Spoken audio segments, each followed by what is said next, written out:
Hi, I'm Sawrav Agarwal and today we are going to look at how you can add a new store in Furnishkaro.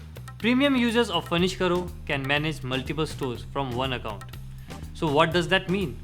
In Furnishkaro, each store has its own set of projects, customers and masters.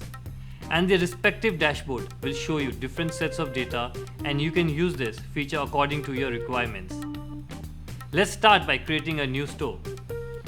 To the top left of your navigation panel, you can see your username and icon.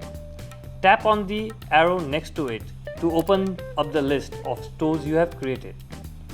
Click on Manage Stores on the drop-down menu, and once you are on the store page, in the Masters panel, you will see a button to your top right that says Add Store.